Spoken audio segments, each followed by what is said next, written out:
you. How many people here have heard a lecture on this new element, atomic mass 5, before? So I can. No one here? Okay. Well, then we'll have to go back a little ways instead of just dwelling on the recent stuff. What you see on the screen right now is where it all began, and these are experiments that are related to some original work that we did with ball lightning. We were trying to create ball lightning, first of all, in a glass cylinder. Let's see if you can you still hear me if I walk over here? Okay. The glass cylinder down at the bottom, and it was pretty easy to create one or more toroid-shaped plasma balls and bounce them back and forth like a pong game, but felt it would be more honest to take the wall of the cylinder away and see if we could still create the ball lightning. So we created a sphere. And then to contain the ball lightning, we would do opposing magnetic fields. So these are cylinder magnets with north-north or south-south facing each other. And by putting high voltage across this terminal, like we did in these evacuated glass tubes, you could create a toroid or a ball lightning in the magnetic field. Next slide, please. Let's see, we got. Is that readable? No, it's backwards. It's got it backwards. The slide's backwards. So that begged the question, what was going on? Without getting into any real fancy math or anything, you can look at this in detail, step at a time, at the situation of opposing magnetic fields using only the right-hand rule, which is in your right hand, your thumb would be the electric current, then the magnetic fields would be wrapping around like the rest of your fingers. And also the converse is true. If you have the magnetic field going the direction of your thumb, then the electric fields will be curling around like your fingers. And you do that for each of the magnets. Like in the top diagram, you would see that not only does the magnetic field come out and splash and separate like two garden hoses facing each other, but the individual magnetic field lines each generate an electric field that, if you compare the one on the right with the one on the left, they're actually pushing each other. So, does that work? Okay. It doesn't matter. We'll be through this in a second. I'm not going to be explaining a lot of math here. I'm just tossing this at the very beginning so we can get it out of the way, and the rest will just be pictures and show and tell. But then if you put a plasma bolt through the center axis of this opposing magnetic field, you can think of this as a plasma is a little bit like a rubber band, maybe a rubber band in a model airplane where you wind it up, and as you wind it up, it finally forms a knot. And that's the rubber band's way of handling all the stress that you put on it. And rubber band molecules are polymers that can twist and bend, but they don't want to let go of each other. And it's a good analogy because plasmas, like a spark going through here, behave the same way. They're equal population of positive and negative ions that will bend and twist, but they don't like to let go of each other. So it's a valid vector argument to say that as this is twisted, because these magnetic fields are spinning opposite each other because of the opposing electric fields, that you get knot formation. You can also derive some really beautiful topology or some analytic geometry, part of which is shown here, that shows that the magnetic field are like two funnels, open end to open end in profile, whereas the electric field are like two lampshades with the tops touching each other, and they result from the truth of, again, the right-hand rule. Nothing more complicated than that, that these electric fields, anything going out of the center, will have to go perpendicular to the magnetic field surface. And that gets real interesting because these intersect at the edges of this lampshade structure and actually form halos in a lot of natural events. Next slide, please. I'm getting to that. But before we do, there's three words that I'd like to introduce. One is a toroid, which is science speak for a donut or a bagel. And there's catenoid, which is science speak for the two lampshades top to top. And there's pseudosphere. These are names of the geometric shapes. of the two funnels mouth to mouth. And what I'm going to try to show is that in nature, when you have these opposing magnetic fields, you create not one, but always all three of these electromagnetic entities. So if you create just the toroid artificially in a laboratory, you immediately will get a catenoid and a pseudosphere, that being the magnetic field shape and that being the electric field shape. And for example, if you shoot a spark through a capillary opening and create a toroid this is similar to creating a smoke ring by tapping on a Quaker oat box full of smoke with a hole in the container. You get the toroid, but you also get the magnetic field and the catenoid. And in nature, when you see bead lightning, which is a string of string of pearls along the lightning stroke, what you really have is a system of these times some number of beads, and they're separated by these fields evenly. And there are photographs in Life magazine and other places of bead lightning. Also, Dr. Peter Greneau has been researching exploding wires where you put high amperage discharge through a wire, maybe underwater, and the wire will shatter in even segments. The reason the segments are even is because these systems are evenly spaced, just in the same way that pretty much evenly spaced, just like bead lightning. Next slide, please. What we're doing here is a quick review of the research that led up to this, the new element. So if you have the catenoid first, which is the two lampshades top to top, and you can create those in a laboratory. These things aren't just theoretical, they're very real. With just a large jar, you pump the air out. You can backfill it with neon or nitrogen or your choice of gases. And you have two large wire or copper loops, like the blue circles up there, and you turn on the proper high voltage, or better yet, audio frequency radio. Then you'll create all three of those systems in the jar, and it's quite impressive. In that case, you're creating the catenoid first, and of course the pseudosphere and the other one follow.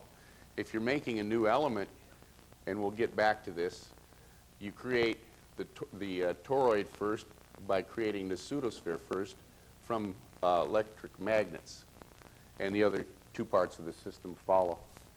I put a note down here that I was crushed to find out, having done this, that Carl Gauss and everybody else, and Walter Russell, and even Lord Kelvin, dating way back, had played with these toroids and pseudosphere structures theoretically and described things. Next slide, please. Well, the color's not too good, but to demonstrate the truth of that, the Hubble photographs that have been coming back have fascinated scientists, and their expression for it is no one really knows what the rings are. Well, what we did is we actually got a large jar. It's a little bit maybe out of focus at the top, but you can actually see this structure created with proper color and shape inside the jar, where you have the two copper rings around the edges, and then you inside the jar you get these two rings, and then you even get the yellow ring in the part inside. And Sightings came by and filmed it and aired it nationally as part of one of their programs. Next slide, please. The point being that these things aren't just theoretical, they're real hands-on effects. In fact, some of them have been referred to as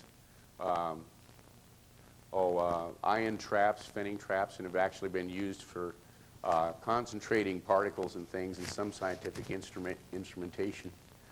These people, Carl Gauss in 1828 was playing around with incompressible fluids and postulated these pseudosphere catenoid systems. He didn't much talk about toroids and the analytic geometry that goes along with it. He went on to postulate a lot of atomic structure, but he was so embarrassed by this politically incorrect publication that he gave it to one of his graduate students.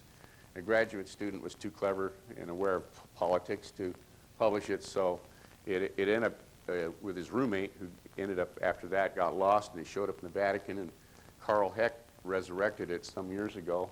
Walter Russell, famous architect and artist, had visualized a lot of it in his paintings. The way that he obtained the knowledge, I'm not real sure of it. It's like an Edgar Cayce story. Next slide, please. We postulated the toroid formation out of the knot. So that's our claim to fame.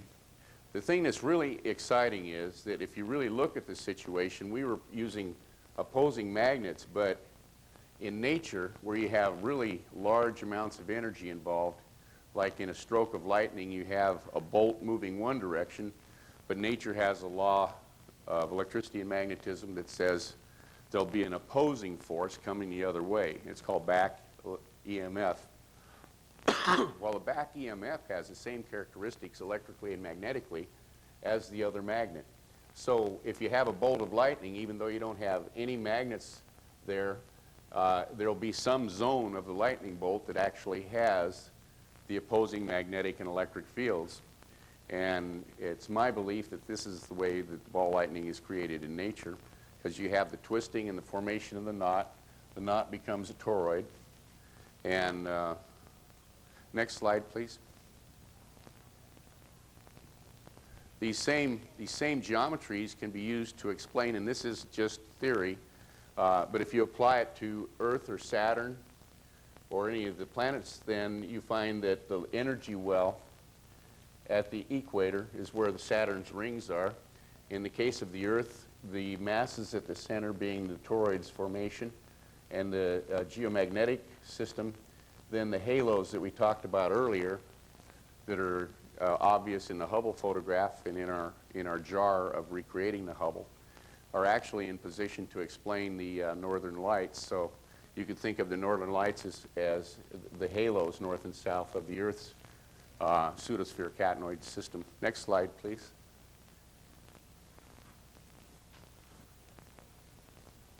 That's another shot of the Hubble photograph. Next size. But you can see it's not the only supernova that has that general geometry. Next slide, please.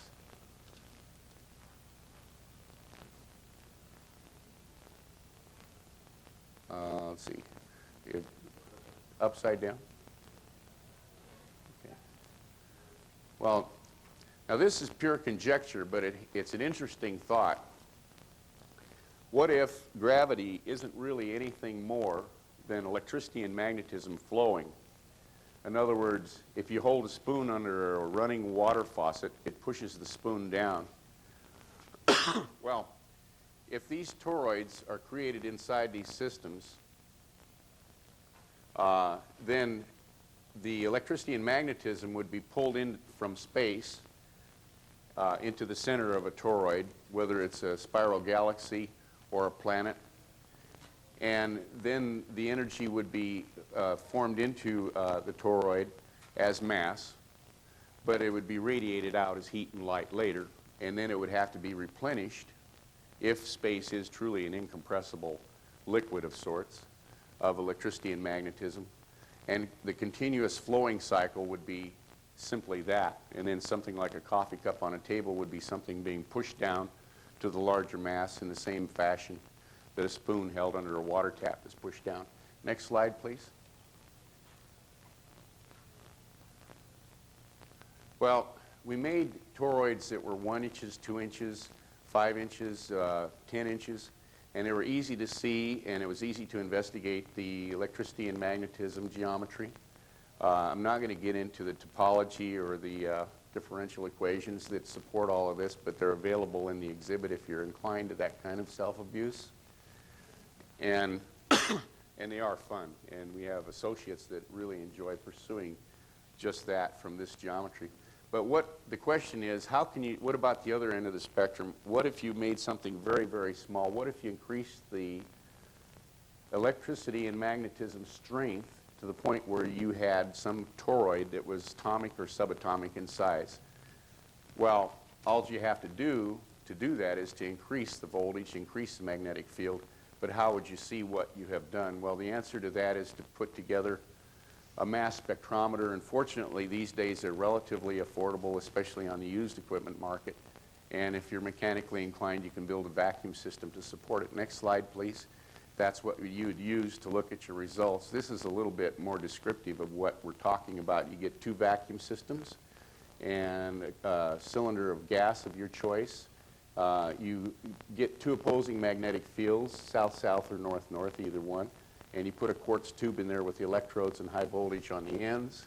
You energize the magnets, and you turn on the high voltage. You get an arc through the opposing magnetic fields, and you watch the results on your spectrum analyzer, which is like a television set that has a graph of representing horizontally the atomic mass, like 1, 2, 3, 4, 5, up to 100 or something. And then the vertical scale would be how much of each of those gases are present. Next slide, please. That's a picture of the equipment. Next slide, please. And this is a picture of the results. It was amazing because this is a normal spectrum of we used nitrogen as the gas. Just by chance it was available. And we imposed the magnetic fields and put a large discharge through the center of the quartz tube. Here is 0, 5, 10, 15, 20, 25 as the atomic mass. So oxygen would be up here by 16. There's some there. And nitrogen would be there.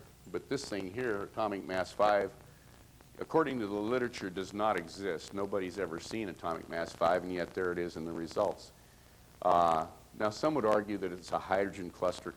Without getting into that too deeply, hydrogen clusters do 1, 2, 3, 4, 5, 6, 7, 8. They're used to calibrate these kinds of mass spectrometers. You never get just 7. You never get just 6. You never get just 5. You always get each of the clusters, 1, 2, 3, 4, 5, 6, 7. They're used actually to calibrate these instruments. Next slide, please. So, took the stuff down 6 months later after it had been sitting on the shelf, open to the air, and had Texas A&M run the spectrum. This is a 6-hour spectrum. This is a 6-minute spectrum. This is ours, and this is theirs. And it showed all the stuff that the tube had grabbed out of the air during that 6-month period. But apparently mass 5 is really stable because it was still there. And oddly, there was a formation of mass 3 also. Next slide, please.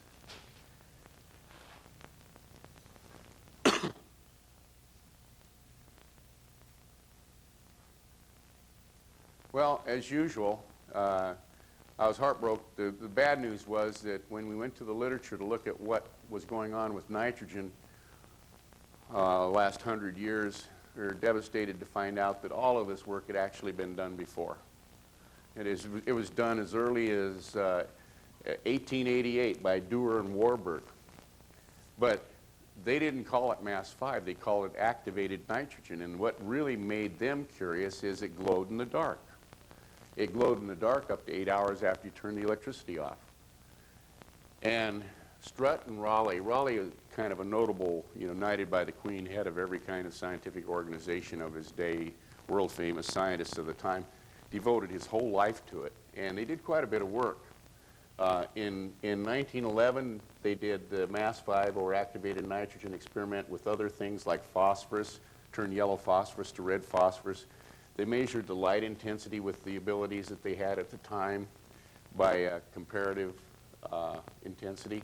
But the thing that's really mind-boggling is, for some reason or other, at one time they put a piece of gold foil down into the activated nitrogen and it melted the gold. Well, that got them real curious, real interested in what the heck was going on, because it takes 2,000 degrees. It takes a lot of energy to melt gold or platinum. So they created other experiments to measure just how much energy was there. And it turned out that this activated nitrogen, or mass 5, as it's known today, had 10 times the energy that gasoline has. Gasoline might be 23 electron volts per molecule or atom, and this mass 5 is 223 up to 300. So it's kind of an exciting idea that maybe someday you could put this in a gas tank of your car and drive, say, from here to Chicago or Denver to LA without filling up your tank. But the other thing that's interesting is that there was a lot of classified work that was done as late as 1954 on it.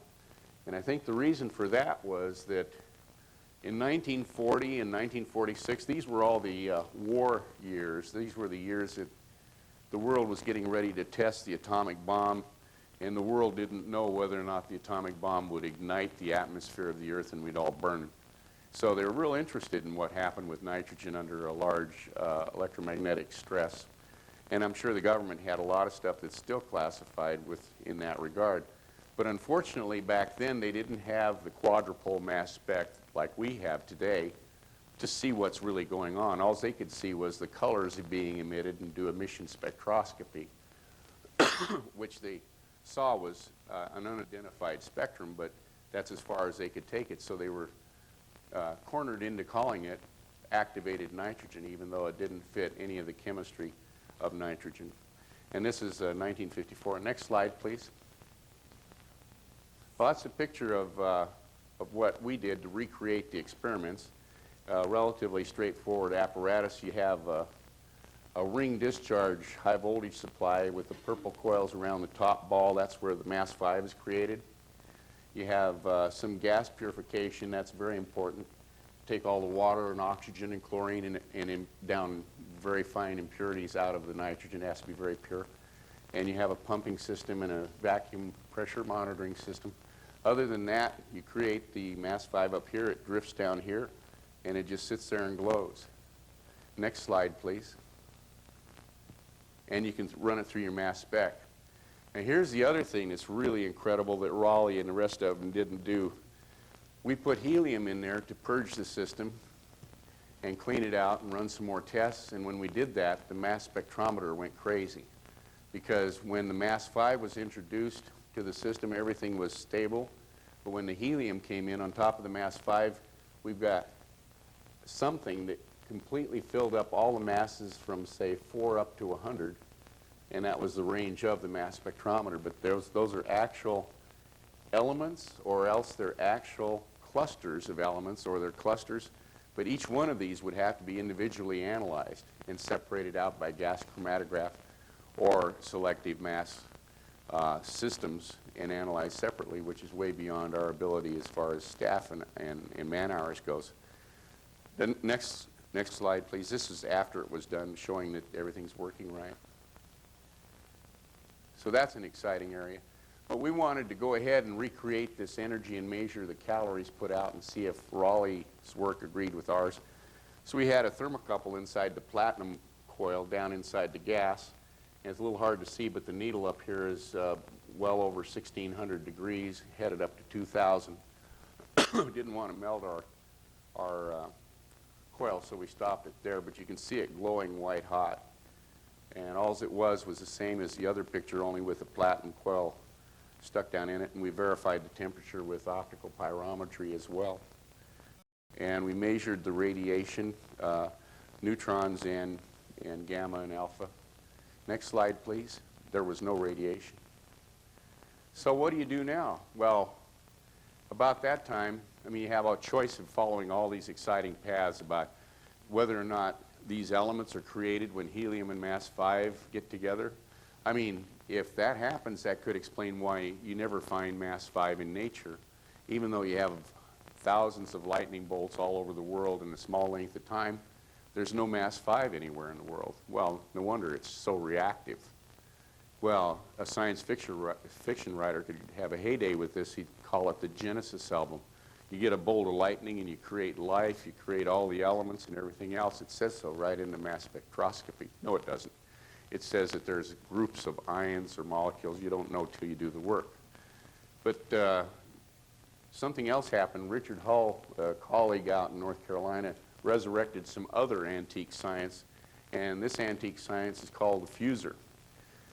So we thought, gee, it'd be really fun to create mass 5 in the vessel at the top and inject it down into a fuser, because a fuser, electrostatically or electromagnetically, depending on your design, pushes everything to the center as a plasma, color-coded kind of a purple here.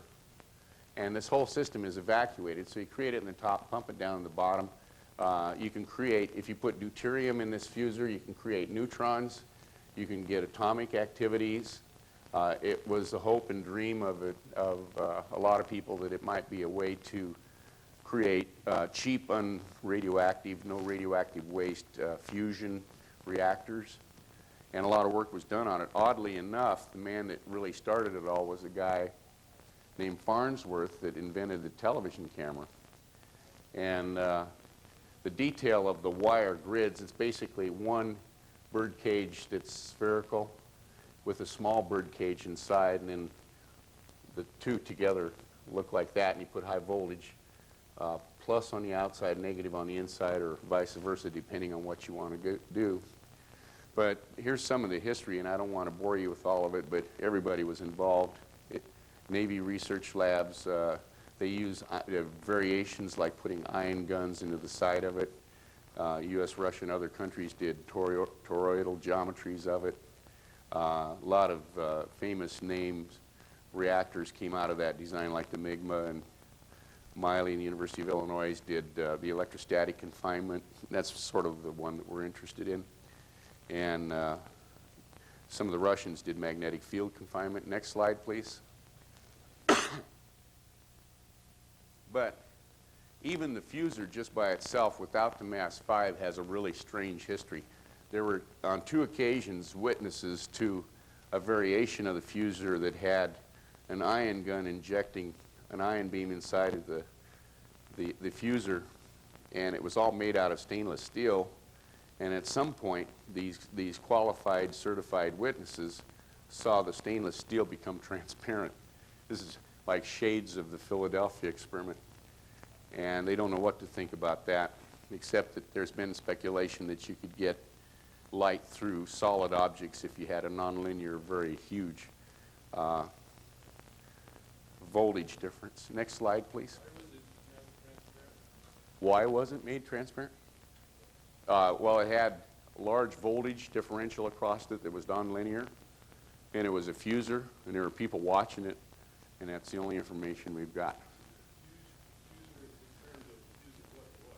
Well, the object of a fuser is to have ions accelerated to the center and then be trapped there in an energy well.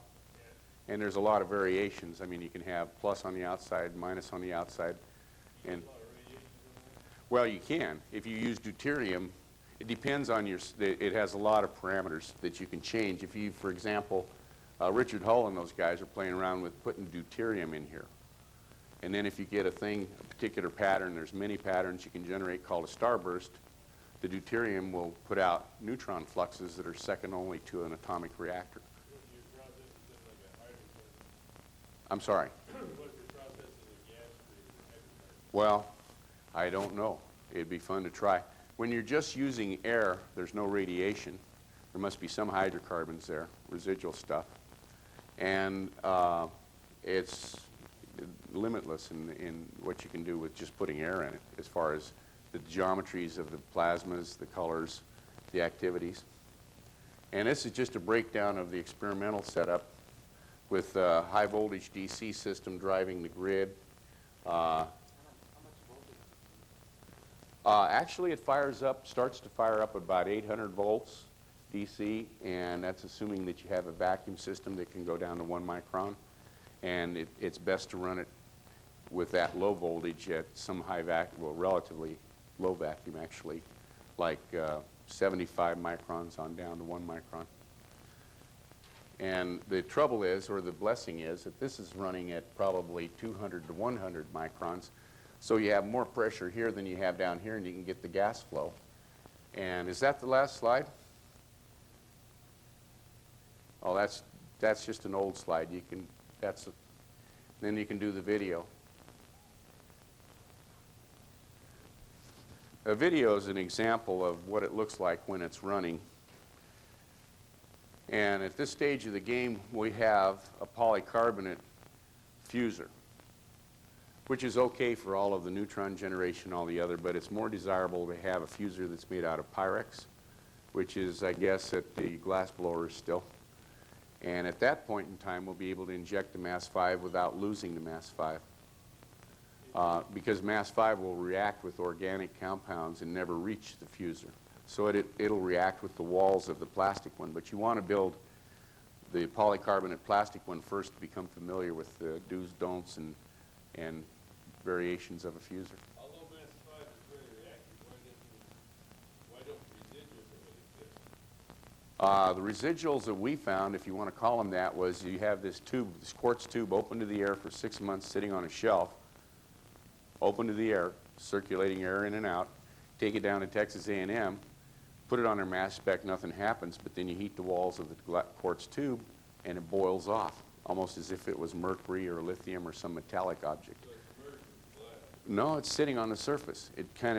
It's like a drop of mercury sitting on a glass plate, but when you heat the glass plate, all of a sudden it goes pop, pop. It's not an even evaporation, it's kind of a boiling, you know, in erratic spurts of mass 5 coming off of this loaded. Like small particles of ball lightning or something? No. The ball lightning is the way that you create it. Okay, but these little bursts are how big? Pea-size, pea-size, or what? Let's see.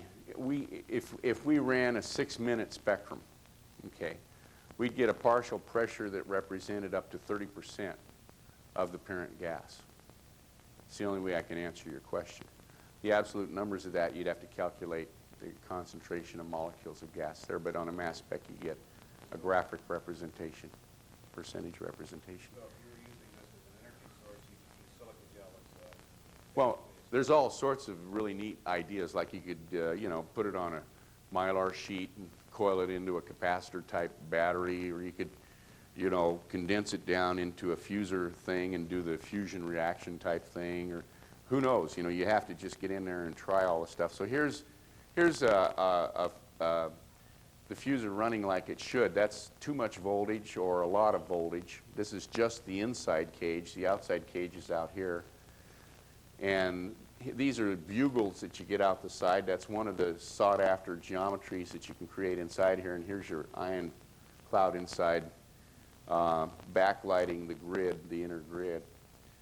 And these trumpets come out, and you can sometimes get 2 of them opposing. And that's reminiscent of that catenoid pseudosphere geometry again. This being the edges of the catenoid, and that being the pseudosphere. That's the apparatus. Here's where you generate your mass 5, and this is your fuser down here. And this little tiny thing down here is how bright it is when the lights are on, when it's running. This is just getting focused. Trying to capture on video, and this is an older video camera. It isn't real light sensitive. It doesn't have low lux. The glow in the dark effect of the mass 5 being produced up here.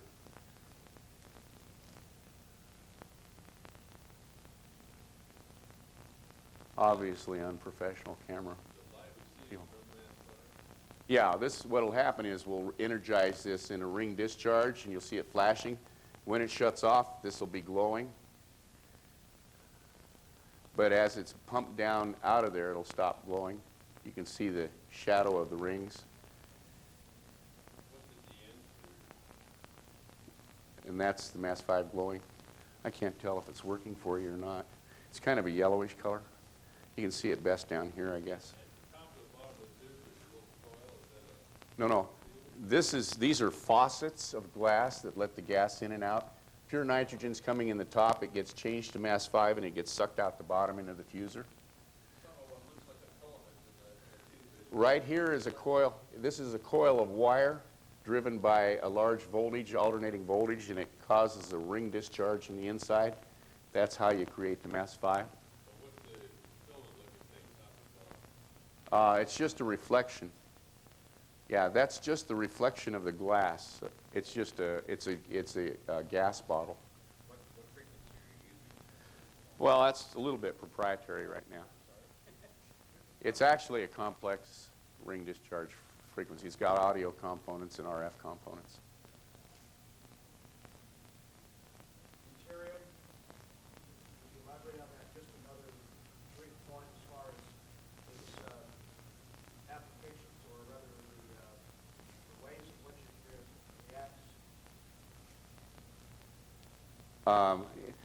Afterwards, if you like, I can reference you a really good electric spacecraft journal issue that you can get all that detail out of, but it's too extensive to include in this lecture. It's just, this thing is the kind of thing that you can do a lot of stuff with, and that's another whole area, the deuterium reactions and that generate neutrons.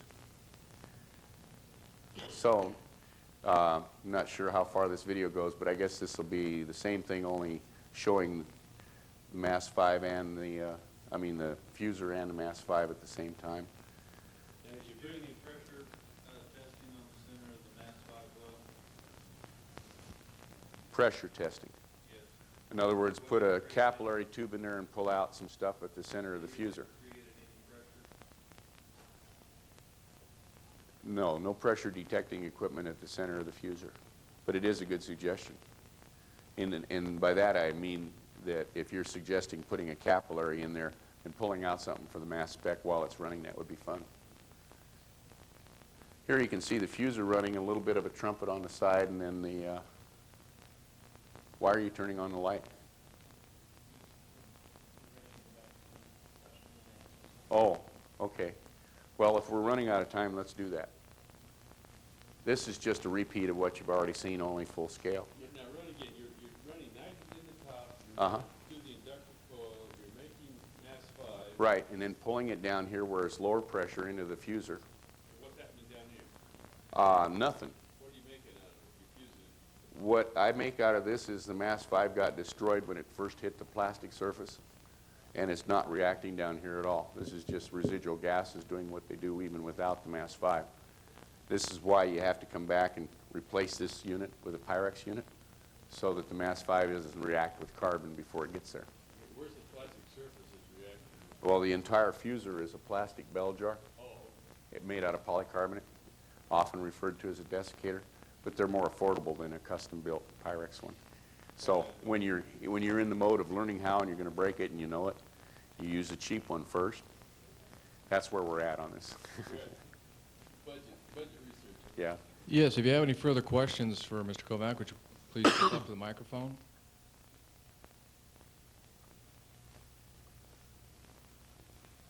They like you to use a microphone because it goes into the editing of the video a lot better than if you yell it across the room. What I'm supposed to do is repeat your question if you don't go up to the microphone. And if you want to sit where you're at and yell out questions, I'd be glad to repeat your question so that it comes out good on the video. Yeah. What are the light streaks going across there? What happens is when you turn on the this coil, you've got a very large electromagnetic field. It has to be to go through the glass and create a ring discharge. And the spurious radiation from that equipment also goes inside the TV camera and gives you the snow. It's a real problem. Next question. That's just snow from, sometimes it'll shut down the camera. Yes? Speaking of mic, Okay.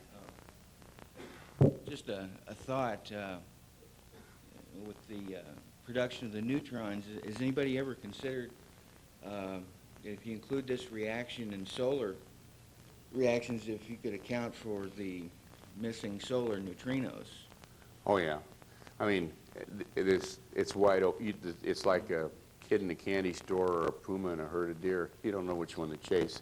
But if you chase them all, you'll catch none. Well, that would almost be like an independent, Yeah, I mean, that's why this Nimmer Institute for Advanced Studies, I'm hoping that eventually there'll be so people. someone's actually looked at that, the implications for solar neutrinos? I'll tell you what I did. I don't know to be answering your question directly, but what I did was I sent that first part where we created the Supernova 1987A inside a jar.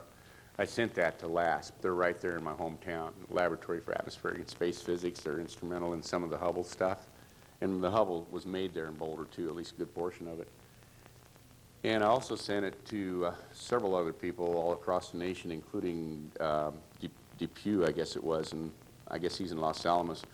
And about a month later, he came out saying that he could create the 1987 supernova inside a jar, and he thought he had a workable magnetic field system for it.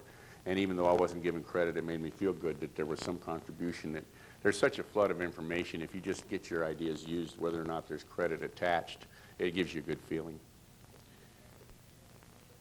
But that was published in Science by him. Whoa. Any other questions? Yes? You're talking about a new element here.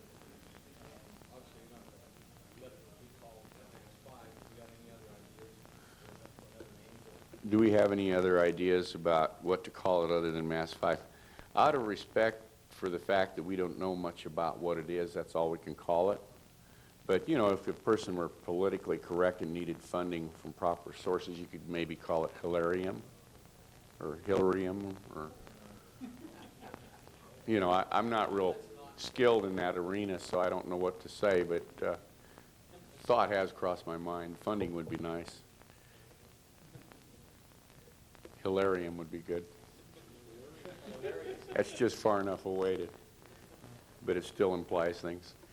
Hilarious. Hilarious. Any other questions?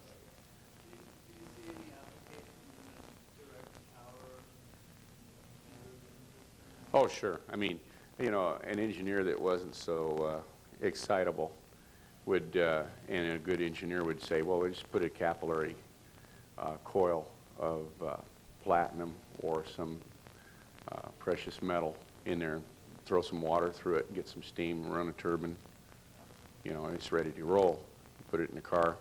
But I think that in a more practical sense, you'd have to liquefy it or in some way make it, you know, that you're not needing to maintain it with a vacuum system. The engineering of the practicality, that's another whole world of. Speaking of the physical properties, do you know anything more about it? That is what